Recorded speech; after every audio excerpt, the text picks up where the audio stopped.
Welcome back to this episode of the Country and Cold Cans podcast. I'm your host, Logan. And I'm Andy. Today we have a guest who may be joining us a few more times over the next few weeks. Kyle, thanks for sitting in, Kyle. Glad you had me.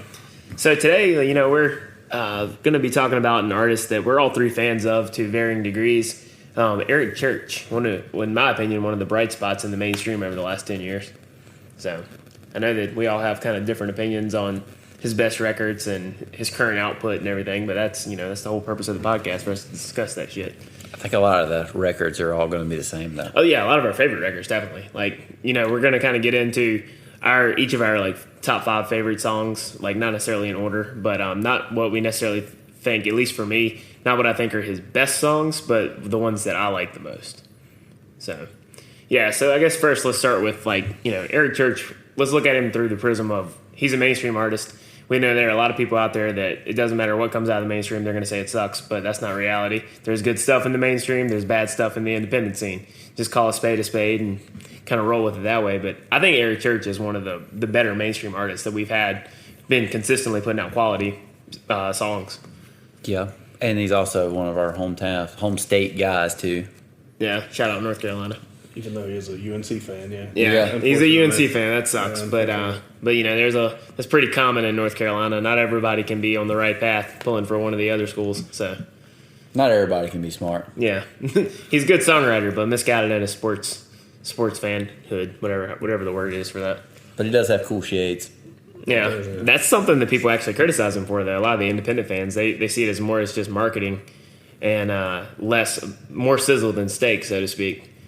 But I think it's pretty smart, he created a brand. Yeah, it's a unique look for him. It really is. And the story behind that actually is that he said that when he was playing the little dive bars and everything, the lights were so bright and kind of hot, the heat coming off were hurting his contacts and drying them out. So he would wear the shades as a way of, I guess, preventing that. Then when he moved up to the next level, he just kept it because it was a recognizable look. And it looks cool. I mean, it does look cool. It's pretty badass. Yeah, but at the same time, you are wearing shades in a dark arena, so. And when you're cool, you're cool. It's always sunny on Planet Cool. But yeah, so Eric Church, like I said, for me, I know that my favorite records of his, I think it's one of those things that when I first encountered him, the first 3 records for me, I'm not saying that they are necessarily his best songwriting efforts, but they're still my favorite because it was the first thing I was introduced to with his music, and his sound has definitely evolved over the years. What about y'all? The first album I came across was, I believe, the Carolina album. Yeah, his second record. Yes, and the whole album was good top to bottom. So after that, this was toward our latter years in high school. Yeah. Yep. So then that was right when Chief, Chief 2011. That was the one that really exploded and put him on the map as a big time player in the mainstream. And once that came out, then I started looking at a lot of his older singles, like the Caldwell County album. Oh, yeah, the EP, which is always really good. So. Oh, yeah. And I know that one thing about Eric Church, he kind of puts up this idea of he's fighting against the system, but in reality, he's very much a part of the Nashville system, but to his credit, he's done it in his own way. He's always been an artist that has, put up some substance in his music. It wasn't just all about beer on the tailgates with the girl and the Daisy Duke, as I like to say, because that gets annoying after a while. He always had a little bit of a different flair than the other people of the time period. Kind of like Al Dean and Luke Bryan and him were all kind of the 2011, 2012 were the big guys, and Kenny Chesney too. And during that time period, but Eric Church was always kind of more different than the rest of them. Yeah, for sure. I know that with Eric Church in particular, he like I said, it wasn't his cookie cutter. And I think that's what always drew me to him.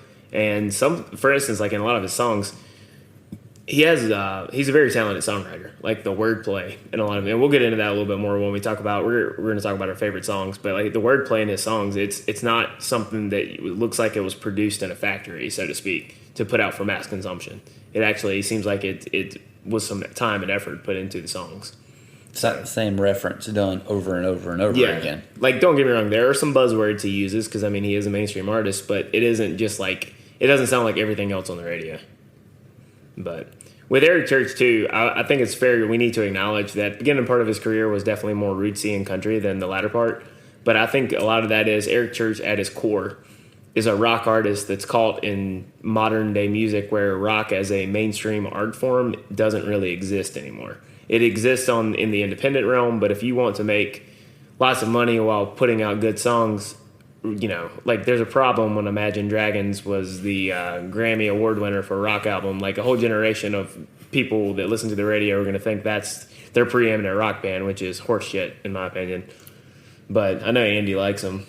So I didn't know they were a rock band. That caught because me they're off not. guard. I found that out in not. hindsight. I did not know they were even considered that. I wouldn't have ever pictured that. Yeah, I just think the songs suck, like, to be honest, because they sound like they're songs that were made for TV commercials. I thought they were a pop group that was had rootsy, like a little rock root in it, but it's mostly a pop thing. Maybe, lean to the rock side. That's that makes fair. sense. But you have any thoughts on Imagine Dragons while we're on it? Yeah, they kind of reminded me of. 'Cause I listened to a lot of heavier rock in my younger days. Reminded me a lot of places like Panic at the Disco when they went more mainstream. Yeah, that's fair. There's guitar in it, so they call it rock. Yeah, exactly. So. It's not 100% made on a computer, so that I guess in modern music fans' minds, at least the passive listener, it's got a guitar, so it must be rock. Yeah. Whereas now you could put out a song that's completely a pop song, but if you have a little bit of twang in your voice, it has to be country. Correct. Which is fundamentally just ridiculous. Basic math. Twang ridiculous. equals country. Yeah, but yeah, Eric Church has always been kind of a rock artist caught in the country sphere. But when he does a country song, he does it very, very well. Yeah. And that's where I wish sometimes he would kind of delve more into that side of his repertoire than what he does. But the reality is he's an arena rock star caught in the country sphere, and when you go to his shows, it really you can see that. He puts on a great show. He really does. And that's one thing that I love about Eric Church is he really is the only person in modern music that kind of takes the Bruce Springsteen route of his most recent tour, the Double Down tour. He was playing for 2.5 hours, no opener. That's something that other than the Boss, nobody else does that. And credit to Bruce Springsteen. I mean, he plays 3-hour shows in his 60s and 70s. It's insane. And when we saw him twice in the same year, and at that time point, I think we had heard the majority of his discography between those two shows. Yeah, he goes out of his way to create a different set list for each show, which is important to me because I've been to so many bands that I've seen. If you see one show, you've seen them all. It doesn't make it any less fun, but it's not the same unique experience, and he works to make it a different experience each time you show up to the show. Yeah, not just adding in the newest single to the drop the oldest single, add the newest. Yeah, play it again. He plays a lot of deep cuts, and I think that's what his fans kind of like about it. Yeah. I mean, you guys might can speak to that. I'm definitely a deep cut album listener, and I think a lot of Church fans are album listeners. They're not just singles on the radio kind of cats. So. Yeah, I would agree with that. That would probably mostly how I think that goes with him. Yeah, which is how he's cultivated, I guess, his grassroots, so to speak, following, where they're very passionate fans, and that goes a long way because very passionate. Yeah, very passionate. And I think it's a little bit ridiculous that he didn't win Entertainer of the Year this past year because his touring numbers were insane. I guess you could only argue that Garth had similar touring numbers in that year, but I'm a Garth Brooks fan, but I ain't gonna lie to you, I've kind of gotten tired of the whole Garth Brooks all shucks routine that he's been doing for the last 30 years. We get it, Garth, you're a millionaire, and your kids and their kids and their kids are gonna be set. Quit with this, this faux mentality of I can't believe you guys showed up. Come on, man. But I'm not a Garth fan. I'm not really a Garth fan either. However, Garth does play on the nostalgia. Yeah, 100%. Kind of like the classic rock guys do. Yeah, he has that, and he took a hiatus for it.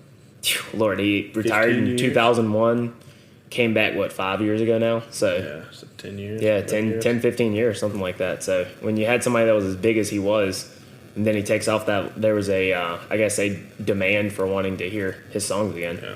But Eric Church, he has been a road warrior, and he puts out, in the mainstream, he's one of the people that puts out some of the most consistently cohesive albums. It's not just a collection of songs that, have some radio hits that sound like radio hits and then a bunch of filler for people to and then one token rootsy song to a nod to the genre that they're supposed to be singing for. So that's the one thing I like about him. But you know, if you guys want to go on, like we'll start with what we consider our favorite Eric Church songs. And I don't know how you we didn't really talk about the parameters for this so much before, but I know for me in particular, I picked my favorite, not necessarily what I think are his best written songs or best songs, so to speak, but what hit me as an individual the most, and I guess go into why. Yeah, Andy, if you want to kick off. I pretty much did the same thing you did picking them, but obviously my opinion is correct, so my top 5 are his best. But yeah, my number 1 is Two Pink Lines. That's what I put number 1. I had a close second, but Two Pink Lines is first.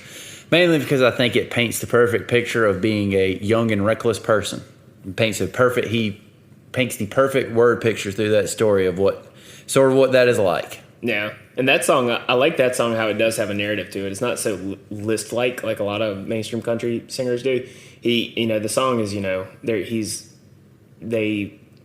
don't know how to go about this diplomatically, but they think they got pregnant, and they're sitting in the truck, talking about what could be the possibility of how my life is going to change, all within a 3-minute song. And then at the very end, they basically get right back to being young and reckless with getting away with it. Yeah, he got away with it, but did he learn his lesson? I don't know.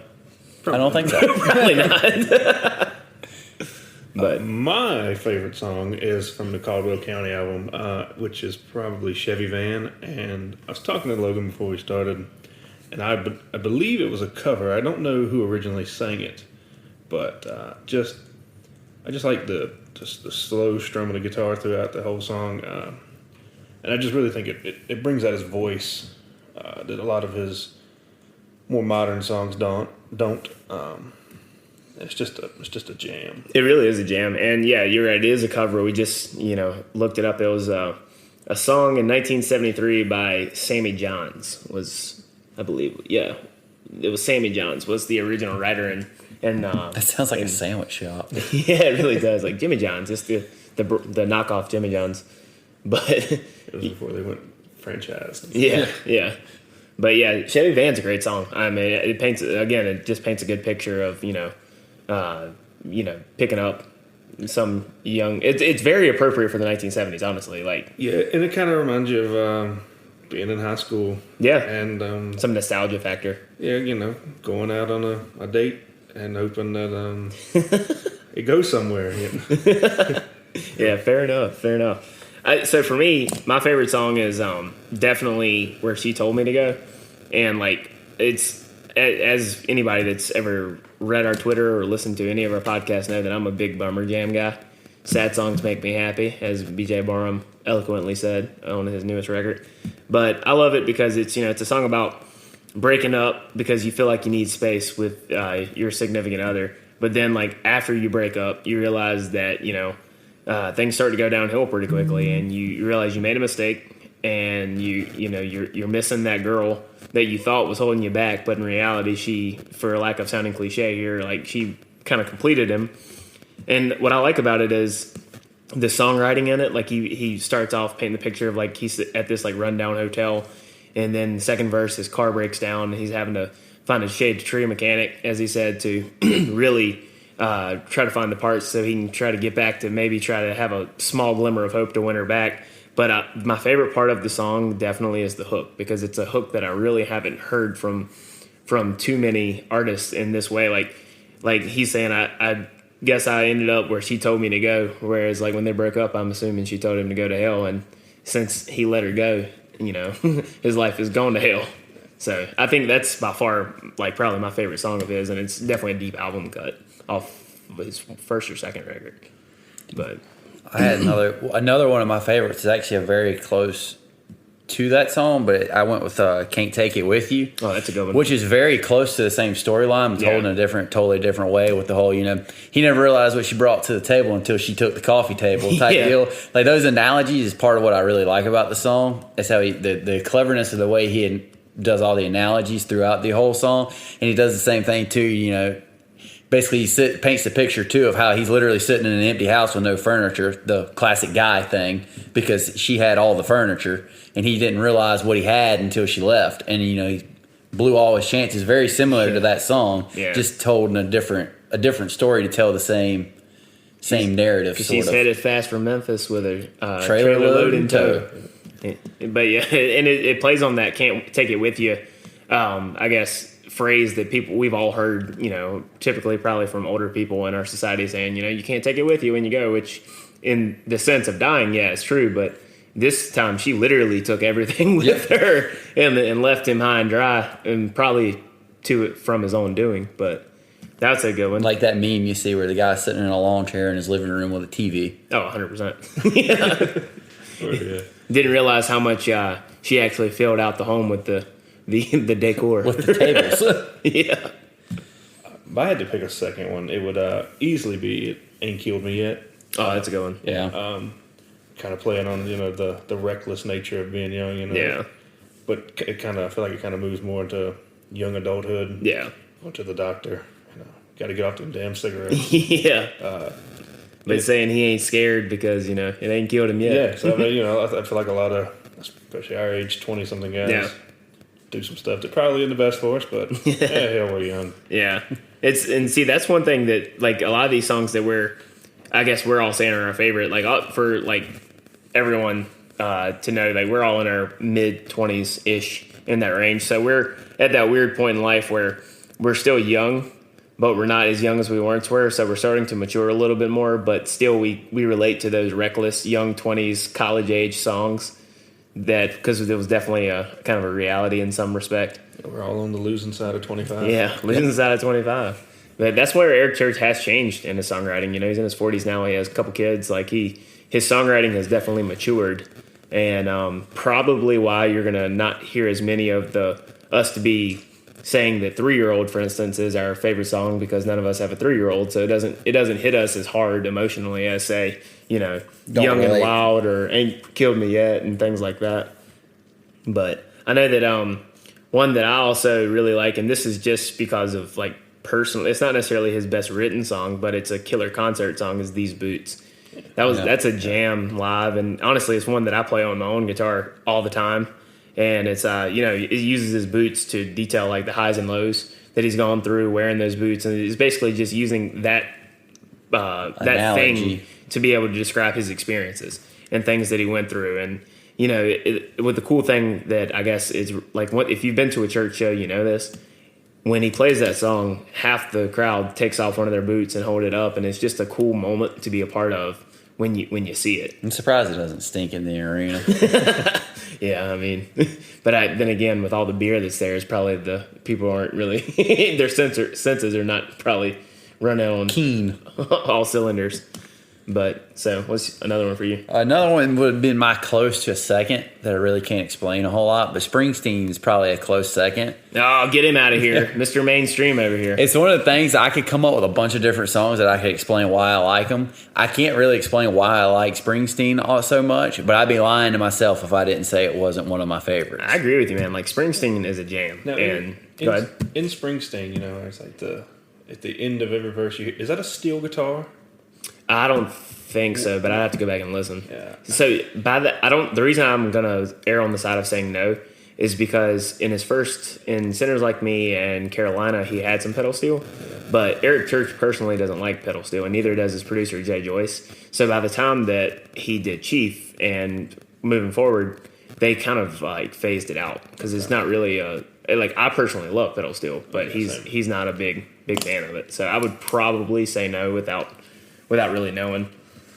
But yeah, like, Springsteen's a great song. The closest explanation I could have for it too is that when it came out was when we were seniors in high school. Yeah. But that's the closest explanation. Can't explain it, but that little, like, two little key thing. Let's be honest, it's a catchy song. And it's probably it sounds fantastic. Sonically. It's one of those more, like, poppy sounding songs, but it's such a fun song, and it's really just an anthem. Yeah. Like, it's one that live, like, the whole arena is it was a huge song. To. Yeah, it was a huge song. Still is a huge song. Yeah. And one thing that's cool that he does at his live shows is before he gets into it, he always weaves in a Bruce Springsteen song at some point in the song, and like goes into like a medley, a mix of a Springsteen song and his song aptly titled Springsteen. So that's kind of cool that depending on, like, what tour it is, he does a different one each time. So if we're talking about songs that are... Now, I've only seen him live in North Carolina. However, the whole crowd goes wild when he plays These Boots. Oh yeah. Crowd also goes insanely loud when he plays Carolina. Yeah, North Carolina. for sure. And For that's sure. a concert song, and it kind of just hits all the points that people from North Carolina have pride in. Mm-hmm. He's a mountain boy. It's just a personal song. I think it plays well. I've been to the North Carolina mountains plenty of times. And the cool thing about that song is he uses it's almost written like a love letter, but instead of it being to a girl, it's towards the state of North Carolina, and he really goes into detail describing different landmarks and different things, like I guess the scenery that I guess related to him and made an impact on him growing up.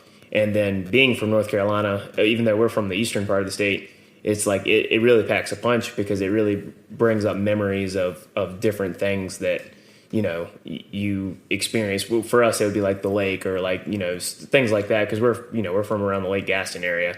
Where for him, it was the mountains. Right. So it's like the epitome of a great song is when it can make you feel an emotional connection like that, and it connects, as he says in Springsteen, a melody with a memory. And that's something that Eric Church really does well. But one that I really, really love, and I know that Andy and I had discussed this before recording, that we both are fans of. I don't know if it made your list or not, but it's The Hard Way. Nope, didn't. Yes. It was. Yeah, The Hard Way's great. It was a contender. It's another song about, I don't know why these songs, I must have mental issues, I don't know, but bad decisions and the consequences of those bad decisions. And it's like, he loses his Mustang, and his friend got hurt because he was irresponsible and reckless and trying to race in his car. And then second verse, he loses a girl because he never took a chance. He kept the ring in his pocket and didn't ever ask him to marry him. Then loses a family member that didn't. Says that you don't need to take things for granted because time is finite. He didn't saying that didn't tell his dad he loved him enough, and I think his dad's still alive, so it's not like it's an autobiographical thing, but it still packs a punch. Yeah. Don't take things for granted, and don't have to learn the hard way. Yep. Moral of the song. Which I feel like I learned just about everything I learned the hard way. Yeah, most people do. When you're a young, stubborn 20-some-year-old male, it's sometimes it takes the hard way to really get through to you and learn a lesson. I was always told, you're going to be stupid, you got to be tough. Yeah. I guess the other one too, I guess you would call it a bummer jam, but it's one of my favorites of his is Lightning. Oh yeah, it is such a phenomenal song, fantastically written and a super dark song. Yeah, and then one of the things that I've loved about that song is where in the last, I guess it'd be the last verse, where he does that sonic change, which you said was what? If I was hearing correctly, they were applying a lot of reverb where to his it voice, makes it sound like he's in a room and it's echoed. Yeah, right after they electrocute him. I have always thought they electrocute him. Well, that's what they did. And he's like, they burnt that mother. But right there, how that song, it's so great how they incorporate that. It kind of gave the feeling that his soul was leaving his body, and that's what he said, ascending to heaven. The first line of that verse is "Now I'm flying" part right there. Why don't you sing it for us? Long pause. Not gonna sing it. Hey, we can throw some auto tune on here for you. That's one of the ones that makes you, when you pick that in your favorites, make you seem like a psychopath. Yeah, but I mean, it's great because he murdered somebody to and feed his family. He was trying to rob a store to get food, and he ended up shooting the guy working at the store, and he had to pay the price for the decisions he made. And he says, it wasn't like he just did it for the hell of it. He said he had, I believe it was a blue-eyed girl or something like that. Blue-eyed baby, I think. So, I mean, he was trying to feed his family, and things went wrong, and things can go south really easily, and it can make a mess of something, and that song kind of illustrates that in a very, very unique way, I think. First time I heard that song was on the highway on XM radio. Really? Yeah, I was thinking, this doesn't seem like a highway song. No, they typically don't play heavy stuff on that station. It was... the highway is Soccer Mom Central. It is. But yeah, and what's another one for you, Kyle? I've taken a lot of the good ones. To be honest with you, one that I really like from his new stuff is I really do like "Desperate Man." Desperate Man. Yeah, it's just it's a kind of a poppy song. Yeah, it was a Ray Wiley Hubbard co-write, I believe. Okay. Yeah, old Mr. Snake Farm himself. That nut job. Yeah. It's one of his new things, and I kind of fell off the Eric train. I didn't fall off the wagon. I I wasn't much of a fan after Chief. I didn't really like. The Outsiders was a low point in his career. Yeah, it was kind of rocky. It had some decent songs on there, and then Record Year had some decent songs on it. But it also I loved the song Record Year. Yeah. The album itself had some hit and misses on there, but it wasn't like Chief and Carolina and the older stuff. But the Desperate Man album, I really enjoyed that song. So. Yeah, I like it. It kind of has a little bit of a Rolling Stones flair. Yeah, I would agree with that. In that song, which I think works well with his vocals and his style that he's cultivated for himself. But yeah, I know that I love most of mine are from the first 3 records for sure. But those I've loved, it's talking about waiting by the curb with Mr. Murphy. Yeah, and his dad picks him up, and he's going by his granddaddy who took him fishing, taught him a lot of stuff he knows, was passing away in the hospital. And that's a heavy first verse for a song. Yeah. But then the second one, the age-old thing that almost every male in America can relate to, is losing a girl. Yeah. And they had a great time together. They were dating. He thought he was going to be with her, and then she packs off for Denver, or I think it was Denver in that song. And but he's saying that while these people are gone, he doesn't regret bringing them for those he loved along the way. And then that's a good little bow to rap on those in that chorus. Now, that's just a very, I guess, heartfelt. And see, the thing about Eric Church, he has this very like macho bravado kind of like image, but he's at his best when it's a heartfelt, emotional song and it's stripped back. Yeah, like he's just, I don't know what it is. Like he puts off that image, but he's at his best when he's vulnerable and stripped back, in my opinion. To me too, like The Hard Way and Those I've Loved are very similar songs, but at the same time very different.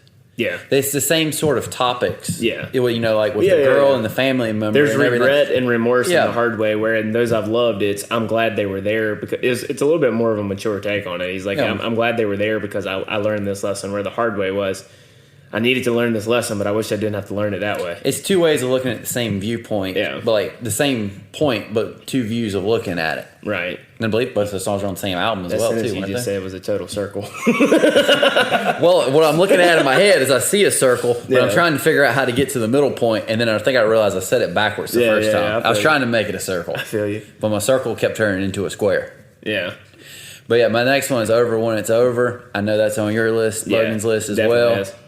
That one's one of my definite, never skips. One of the more underrated songs on the Chief album, because like the wordplay in that song, I know we keep saying that, but his songwriting on that song, like one of my favorite lines in that is, "Dreams are like a knife when you're hanging by a thread," because everything's such a risk in life, and when you have when you lose somebody like that, you're not always in the best position. And it's very similar to Can't Take It With You and Where She Told Me to Go, but it's done in a different way. It's a different the end of a relationship's where you both know it's over, and one of my favorite lines from that song is where the regrets outlast the alcohol type deal. Where they're both kind of know it's over, but they're like hey look, this is just it, and they both realize it. Yeah, I mean, have you had any regrets that outlasted the alcohol? You don't have to answer that on the show. No comment. I plead the fifth. But yeah, that's a good one. Over When It's Over, and it's a sad song, but it's not slow.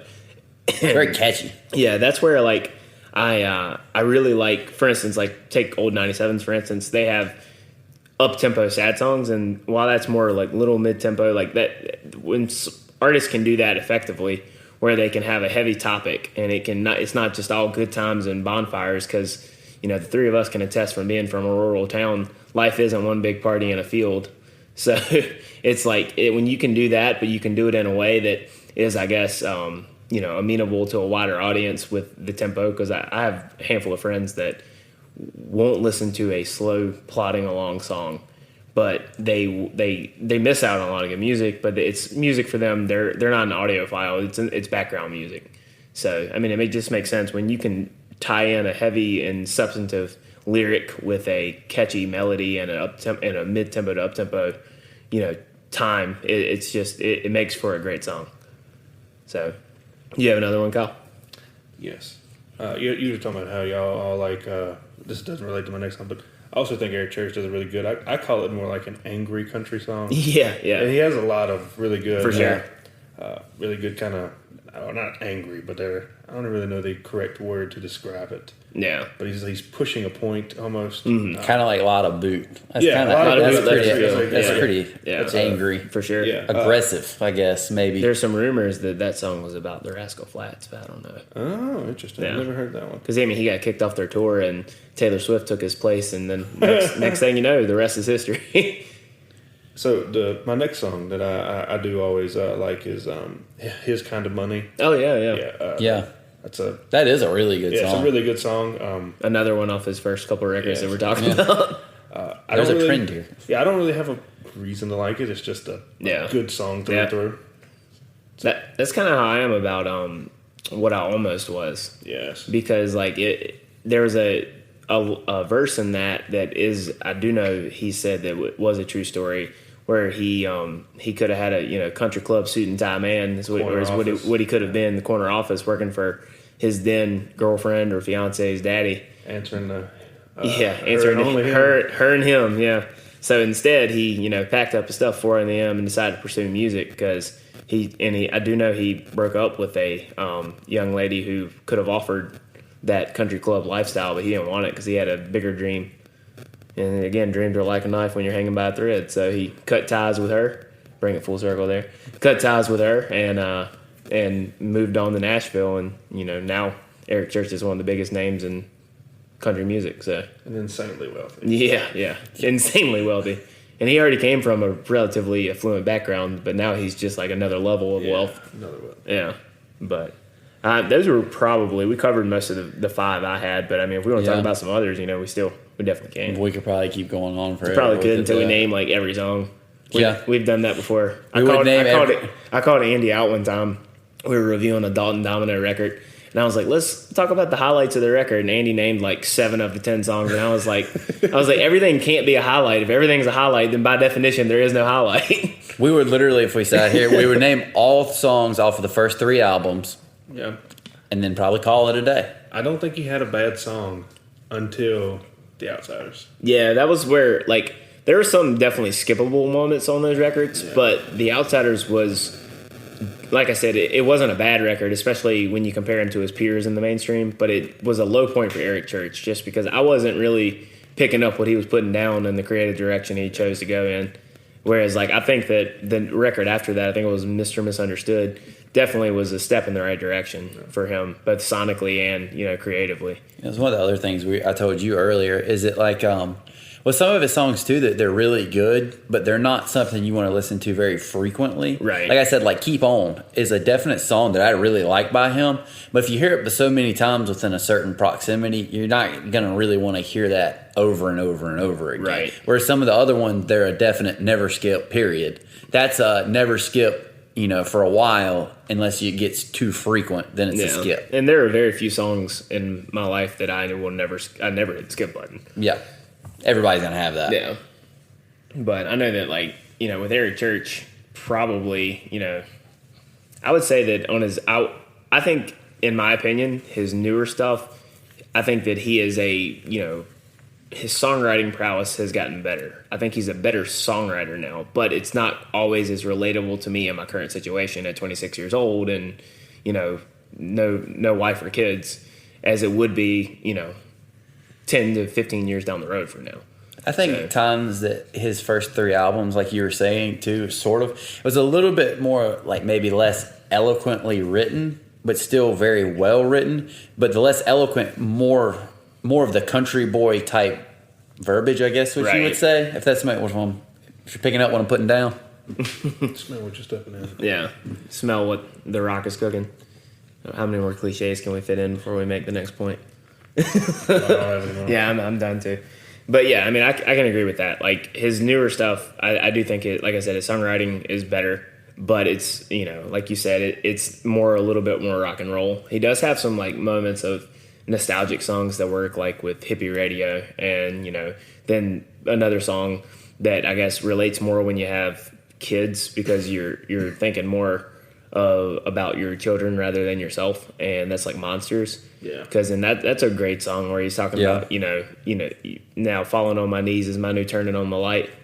How you need to keep your faith intact, and then everything will be all right. It's not something you're going to hear very often on the radio anymore either. It's not. I mean, especially. And like we listen to a lot of independent music. I know Andy and I in particular do. Where not all, and I'm not knocking them for this, but not all, and a lot of independent artists are not really people of faith. So it's like they don't really ever have songs with that material in it. So when an artist has that, and me being a person of faith, it's relatable to me because there's something there that I think there's it's something there that is a lot of people feel, and he succinctly put it into that song, and it's a great song to describe the feeling when you're trying to keep your family together and help your kid when he's scared at night, and with the monsters in the closet, so to speak. So, well, and I have one major gripe with Eric Church. What's that? Go. Hey, air your grievances. Consider this Festivus. This is one of my most biggest gripes I have with him. Is that because of that man, I tried mustard on my fries. Oh, it was absolutely horrible. It was horrible. Never try it. And I'm also going to say mustard on your fries and Red Man Chew suck. Yeah. Eric just lied to us about that. Not even that. I believe the Red Man that he is referring to is the silver sugar-free blend. Oh, really? It's even worse. Ugh. Like, it was bad. But yeah, I'm with you on that. Mustard on your fries is a no-go for me, dog. Must be a Tar Heel fan thing. Yeah. There's something missing cognitively with people that pull for the Tar Heels and put mustard on their fries. But yeah, I mean, do you guys have any other songs you want to cover at the moment, or any other grievances you want to air with Eric Church or Tar Heels in particular? Well, I don't want to start the Tar Heel thing because we can sit here for 3 hours and then just be scratching the surface. I do want to give him a shout out for a while there in the 2014 to 2016 period. When he was kind of down on the Outsiders period. Yeah. He was on some bangers, just as a verse or two. Yeah, oh yeah. He was on the Legends of Country song. Yeah. I don't believe that was 2016. I believe that was like 2017 or 2018. I can't remember. That was a banger. He's in there. He's also on his 2 or 3 verses on a Luke Bryan and I get the song name escapes me now. You talking about the collab he did with Luke Bryan and Jason Aldean? That's it, yeah. His 2 or 3 verses on there. Yeah. Best part of the song. It was the best part of the song. Like their verses were not as good as his. Yeah. Yeah. But he kills it on that, so I did have to give him a shout out there. Yeah. And then also, I got to give him a shout out, too, for bringing, like in the song Mr. Misunderstood, he name-checked Ray Wiley Hubbard and Jeff Tweedy. And the majority of Eric Church fans probably before then had never heard of either. Admittedly, I'm not the biggest Ray Wiley Hubbard music fan, but I think Ray Wiley Hubbard's a cool dude, and he's a talented songwriter. But different. But Jeff Tweedy, he's the lead singer of Wilco, originally in Uncle Tupelo, one of the first alt country bands. I'm a big fan of most of Tweedy's work. Some of Tweedy's work's weird as shit, and it's not very good. But it's like Ray Wiley Hubbard. Yeah, but those are early Wilco records slap, man, and they hold up. So that I gotta give him a credit for bringing Jeff Tweedy into the forefront of the radio listeners on that. So. But yeah, I mean, I think that about covers everything we wanted to talk about with Eric Church today. We'll have to go back and listen to see how much rambling we did or not. But yeah, thanks for Kyle sitting in today. It might become a semi-regular thing if we can time constraints work out and everything. But yeah, glad to be here. Yeah, so this episode of Country and Cold Cans Podcast, I'm Logan. And I'm Andy. And I'm Kyle. All right, we'll see you next time.